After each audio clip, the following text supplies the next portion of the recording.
बाज ही नहीं आता। बार बार उसे कश्मीर का राग ही अलापना होता है, जबकि खुद के देश की हालत बुरी हो चुकी है। पीओके में विरोध की आवाजें उठ रही हैं, बलूचों ने भी विद्रोह करना शुरू कर दिया है, लेकिन इसके बावजूद पाकिस्तान बस कश्मीर का मुद्दा अपने दिमाग में लेकर बैठ गया है। वैसे धारा 370 हटने के बाद से तो उसे जैसे अटैक्स आ गया है, हर मंच पर बस कश्मीर का ही जिक्र, लेकिन इस बार उसे जमकर लताड़ भारत ने लगाई है।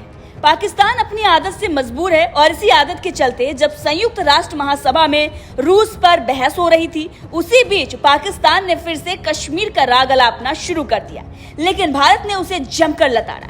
भारत ने ऐसी फटकार लगाई कि पाकिस्तान की सिट्टी पिट्टी गुम हो गई। दरअसल रूस यूक्रेन युद्ध के संबंध में संयुक्त राष्ट्र महासभा में वोटिंग पर चर्चा हो रही थी। इस दौरान अपने स्पष्टीकरण में पाकिस्तानी राजनयिक मुनीर अकरम लगातार कश्मीर की स्थिति से रूस यूक्रेन युद्ध की तुलना कर रहे थे। इसके बाद संयुक्त राष्ट्र में भारत के स्थायी प्रतिनिधि रुचिका कंबोज ने भी कड़े शब्दों में फटकार लगाई।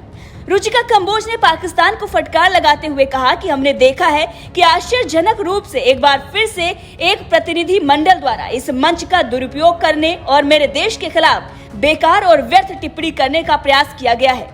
इस तरह के प्रयास के बाद पाकिस्तान सामूहिक अवमानना का पात्र है, क्योंकि वो बार बार झूठ बोल रहा है। वहीं रुचिका कंबोज ने आतंकवाद के मुद्दे पर भी पाकिस्तान को घेरते हुए कहा कि जम्मू और कश्मीर का पूरा क्षेत्र हमेशा भारत का अभिन्न अंग है और रहेगा।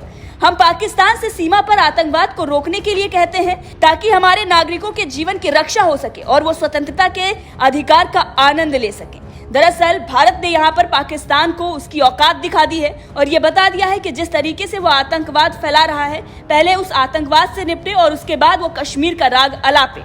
सुनिए क्या कुछ उन्होंने आगे कहा। The entire territory of Jammu and Kashmir is and will always be an integral and inalienable part of India. We call on Pakistan to stop cross-border terrorism. We have witnessed, unsurprisingly, yet again an attempt by one delegation to misuse this forum and make frivolous and pointless remarks against my country. Such statements deserve our collective contempt and sympathy for a mindset which repeatedly utters falsehoods. It is important, however, to set the record straight.